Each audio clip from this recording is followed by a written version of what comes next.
Okay. Mr. Perry, it's a big honor to meet you, and we just watched your film Divide, and I must say it's amazing. We loved it. So how did you come up with the idea and the name? What was the inspiration for you? Well, the film takes place in Northern California on a cattle ranch in a big drought in 1976, which actually happened.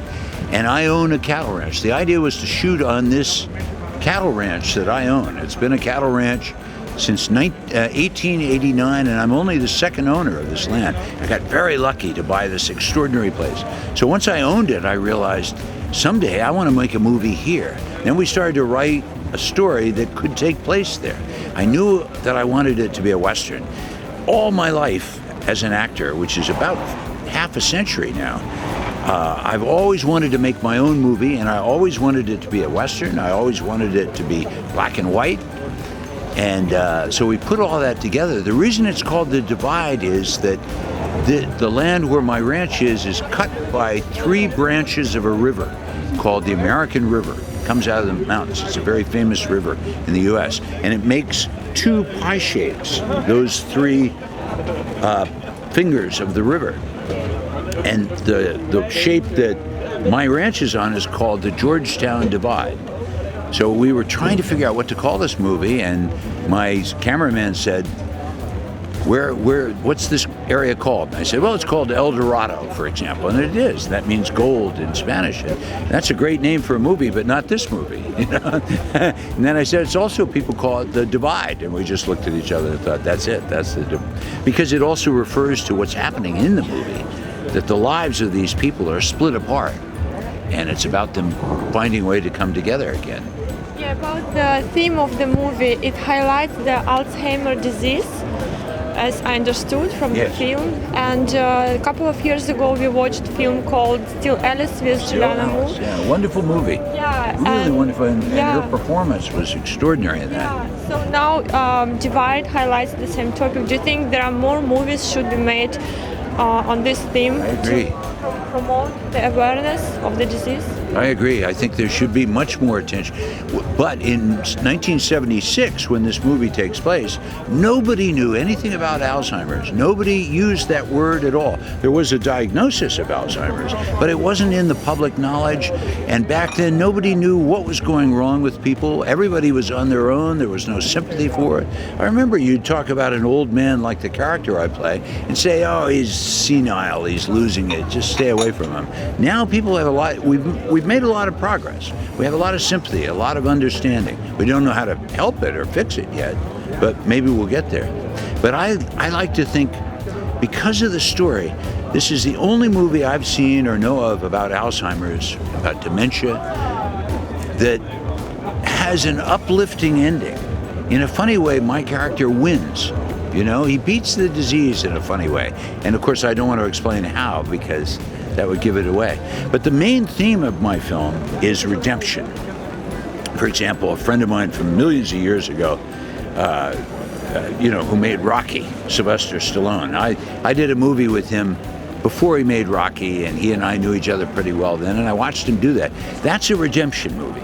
That's a great theme, redemption, because we all understand redemption. Who doesn't need redemption for something, right? And that's what's happening in this movie too. Sam, my character, is finding redemption for something, struggling in the midst of this condition. He stumbles through and finds redemption. That's an amazing story, and you shot it in black and white and the Western style. Why is it so? Because today it's not like common. We don't see much of the Western style movies, especially black and white. Why did you decide to do it? Well, Westerns, I love. That's what I fell in love with as a kid, watching old Westerns on television as a little boy. And they were almost always black and white. But some of the best movies in the world, I think, are black and white. For example, one Western is HUD with Paul Newman from the 60s. And that's a black and white film. Black and white, to me, well, John Ford, the great director of Westerns, said black and white photography is real photography. And I agree with him. To me, black and white is always more beautiful, more interesting to look at. And a Western theme is the one thing really that America has contributed to movies. Americans always think that we invented movies, but we didn't. The Russians invented movies. Are you? Oh, yes, of course I could see it. That would, yes. That's why, if I may say so, you're so beautiful. Russian women are extraordinarily beautiful women. I shouldn't, excuse me for saying that. But in any case, Russians, you know that Russians invented movies. We didn't. But Americans arrogantly think that we invented it. We didn't. What we did invent, though, or create, is the idea of the Western, which is a movie that has very pure, simple themes and structures. There's good and there's bad. There's evil and there's good. There's right and wrong, you know?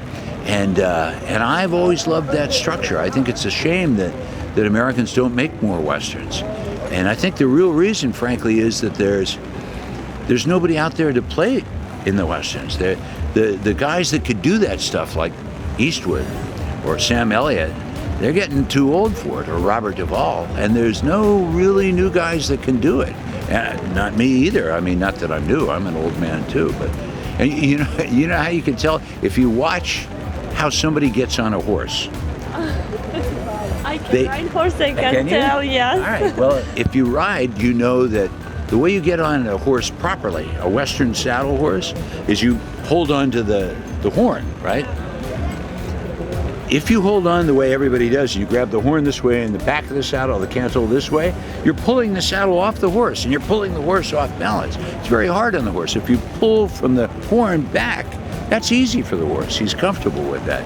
But and you watch new Westerns and they always get on the wrong way. They don't know. I actually made my character, Sam, get on the horse in the wrong way because he's old. And so even though I can still do it, I wanted Sam to be so old and creaky that he couldn't get on the right way, and he struggles to get on. But you watch a Western and you see them do things. They don't know how to do things anymore.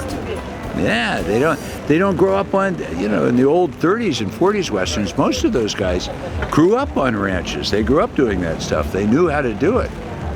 You say that it's a new movie with old values.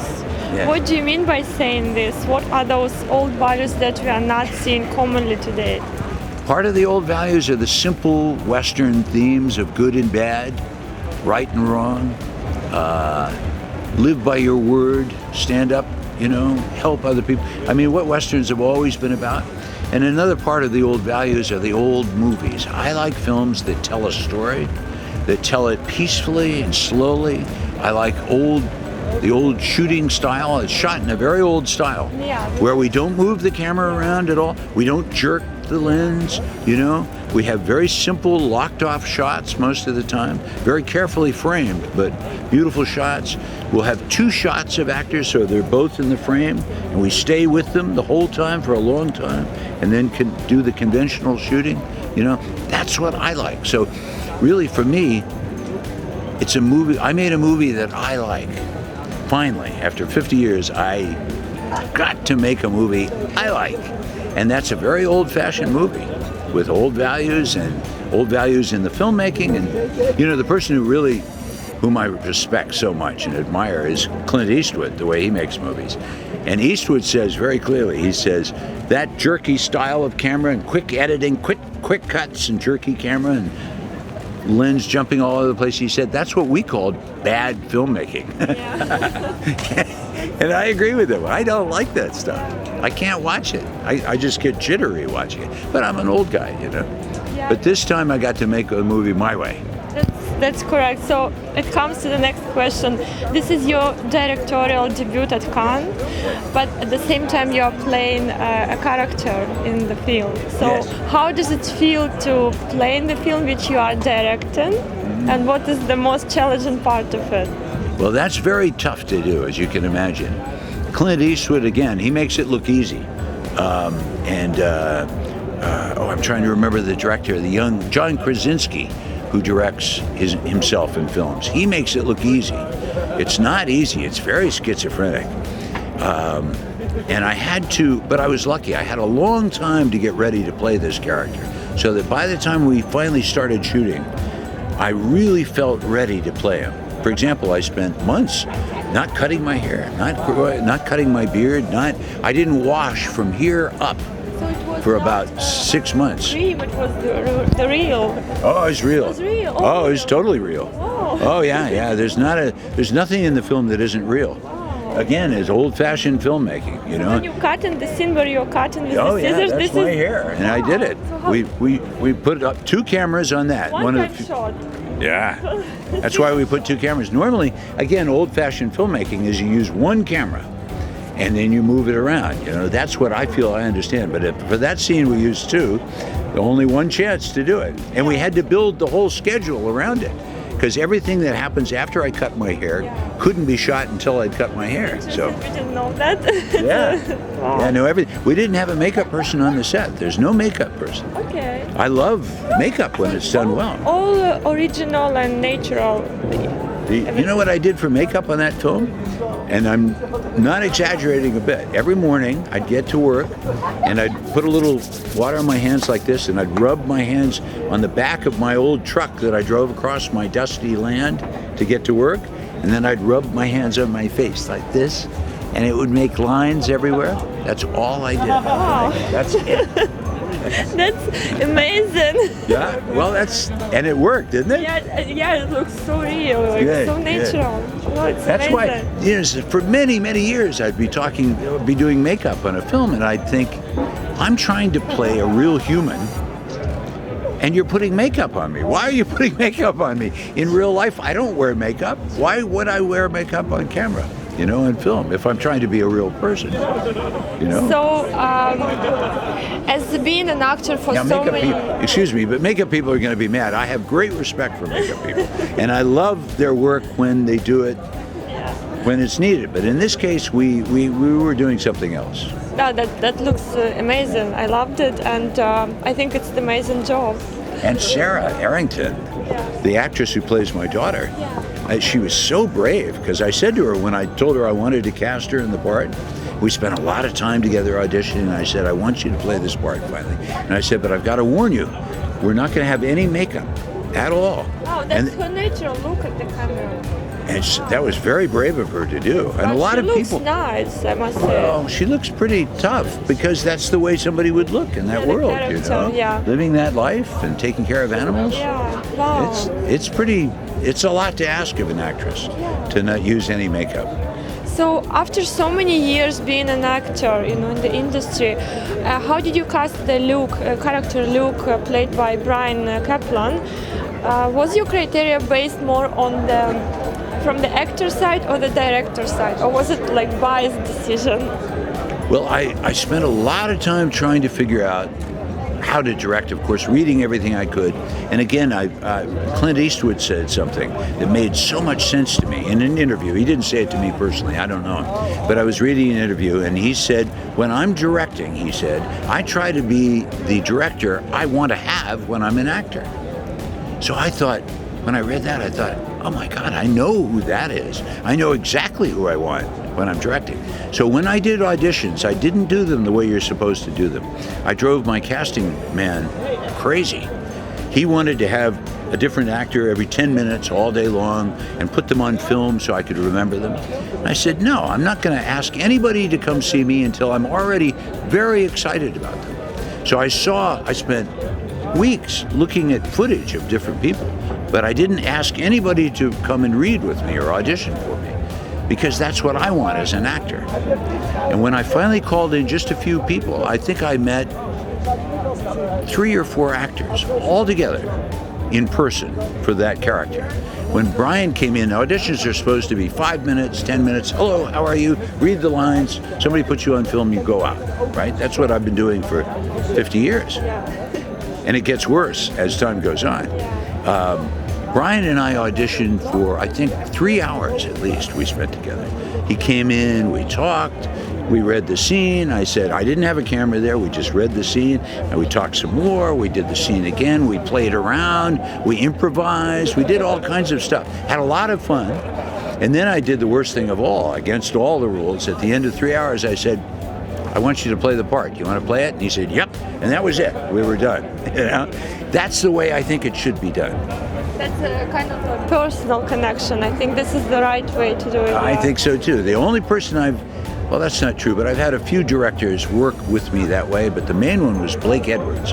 Years ago, I did a movie with Blake Edwards, who did the Pink Panther movies and all. And Blake Edwards, I went in, I met him, we talked for half an hour at least. And then I said, like, don't you want me to read the scene for you? And he said, no. He said, I don't want you. I know you're a good actor. I just wanted to meet you, see who you are. And he said, you got the part. That's the way it should be done. But nobody does it that way. They usually don't even go into the room. They have an assistant sit there. They put up a camera. They have the people on film one after another.